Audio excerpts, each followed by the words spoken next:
আসসালামু আলাইকুম বন্ধুরা, আজ আমি বানিয়ে দেখাবো ইস্ট ছাড়াই ঘরে থাকা কিছু উপকরণ দিয়ে বেকারির মতো নরম তুলতুলে মিষ্টি পাউরুটি।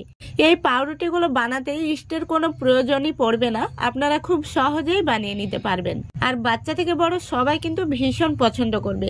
দেখতে বেকারির মতো হলেও টেস্টে কিন্তু বেকারির চাইতে অনেক গুণ টেস্টি হবে। তো চলুন আজকের এই রেসিপিটা দেখে নেওয়া যাক। রেসিপিটা ভালো লাগলে লাইক কমেন্ট শেয়ার করতে ভুলবেন না, আর চ্যানেলটি সাবস্ক্রাইব করে আমার পাশে থাকবেন। তাহলে চলে যাচ্ছি মূল রেসিপিতে। তো বন্ধুরা, প্রথমেই আমি এই বাটির মাপ করে 1 বাটি তরল দুধ নিয়েছি, আর দুধটাকে কুসুম গরম করে নিয়েছি। এখন আমি এই দুধের মধ্যে দিয়ে দিচ্ছি চিনি। তো এখানে আমি মিষ্টির জন্য 3 টেবিল চামচ চিনি ব্যবহার করছি।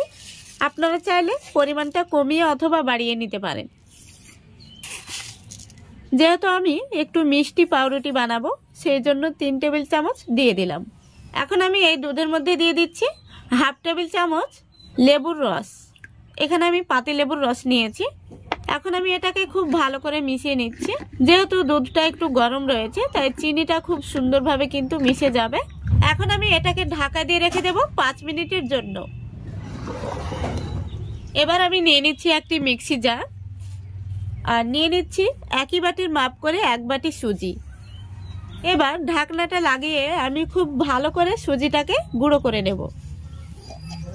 দেখুন, খুব ভালো করে গুঁড়ো করে নিয়েছি। এই দেখুন, এখন আমি এই সুজিটাকে একটি মিক্সিং বোলের মধ্যে নিয়ে নিচ্ছি। সেই সাথে দিয়ে দিচ্ছি 3 টেবিল চামচ ময়দা,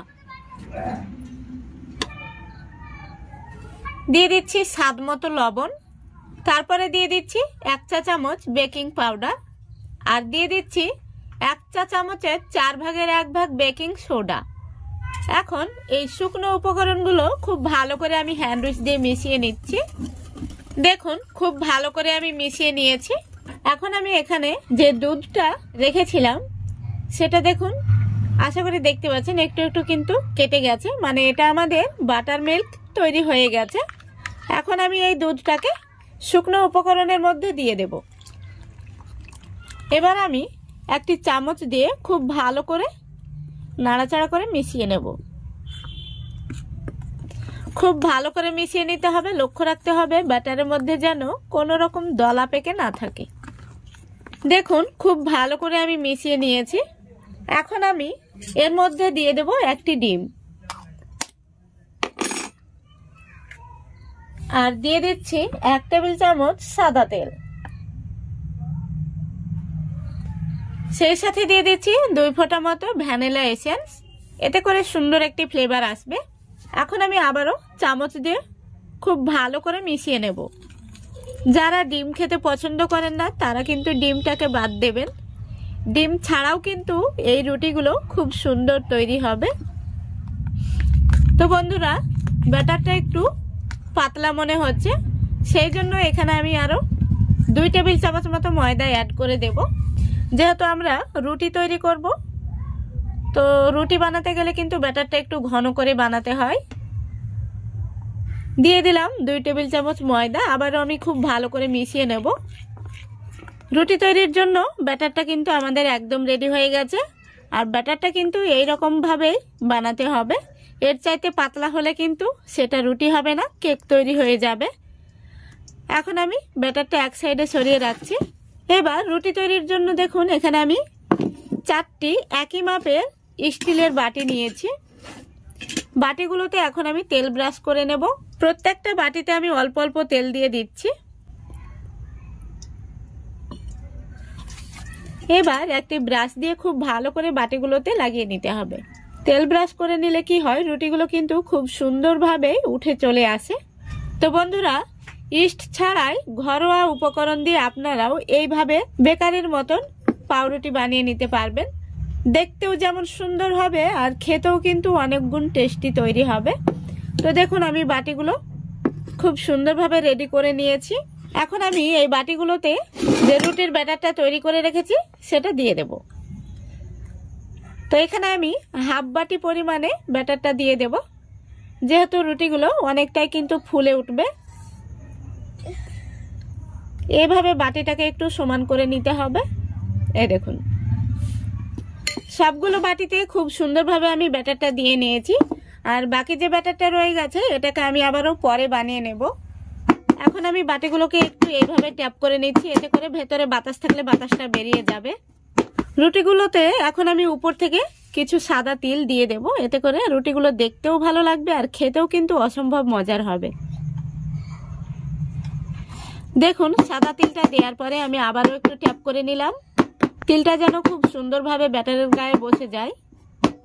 একদম রেডি হয়ে গেছে। এখন আমি রুটিগুলোকে বেক করে নেব। এদিকে আমি রুটিগুলো বেক করার জন্য গ্যাসটা অন করে আগে থেকে কড়াইটা ফ্রি হিট করে নিয়েছি। এখন আমি কড়াইয়ের মধ্যে একটি স্ট্যান্ড বসিয়ে দিচ্ছি। এবার স্ট্যান্ডের উপরে একটি থালা দিয়ে দিচ্ছি। এখন আমি থালার উপর একে একে বাটিগুলো দিয়ে দিচ্ছি।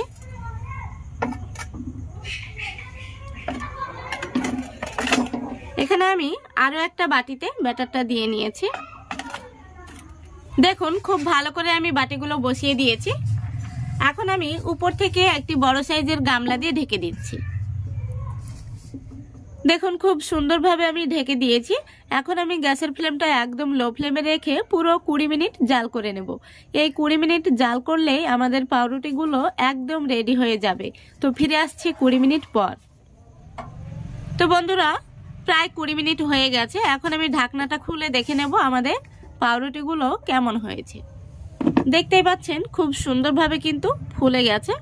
এখন আমি উপর থেকে কিছু তরল দুধ নিয়েছি, এই দুধটা ব্রাশ করে দেব, তাহলে খুব সুন্দর একটি উপর থেকে কালার আসবে।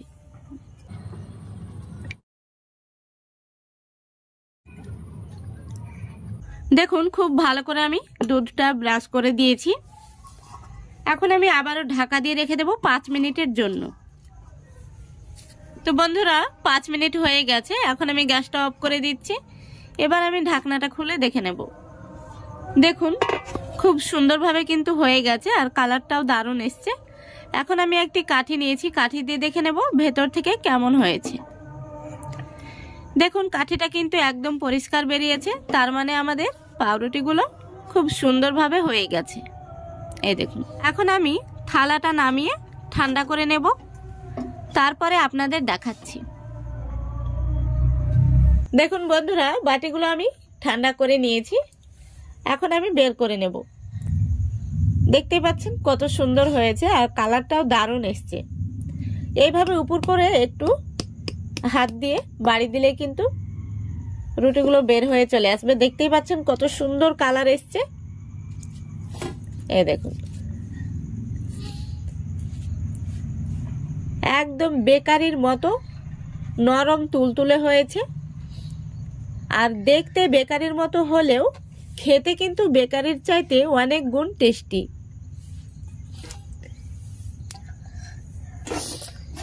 এখন আমি রুটিগুলোকে এইভাবে বের করে নেব। খুব সহজেই কিন্তু বের হয়ে চলে আসছে। এই রুটিগুলো আমি আপনাদের কাছে থেকে দেখিয়ে দিচ্ছি কতটা নরম তুলতুলে তৈরি হয়েছে। চাপ দিলেও কিন্তু বসে যাচ্ছে না, আবার খুব সুন্দরভাবে উঠে চলে আসছে। তো বন্ধুরা এখন কিন্তু রমজান মাস চলছে, তো আপনারা ইফতারেও কিন্তু এইভাবে বানিয়ে রাখতে পারেন। আমি একটি ভেঙে দেখিয়ে দিচ্ছি। দেখুন ভেতর থেকে কত সুন্দর হয়েছে, কতটা সফট হয়েছে দেখুন। আশা করছি আজকের এই রেসিপিটা আপনাদের ভালো লেগেছে। যদি ভালো লেগে থাকে অবশ্যই লাইক কমেন্ট শেয়ার করে দেবেন এবং চ্যানেলটিকে সাবস্ক্রাইব করে আমার পাশে থাকবেন। আজকের মতো এখানেই বিদায় নিচ্ছি। সবাই ভালো থাকবেন, সুস্থ থাকবেন। খোদা হাফেজ।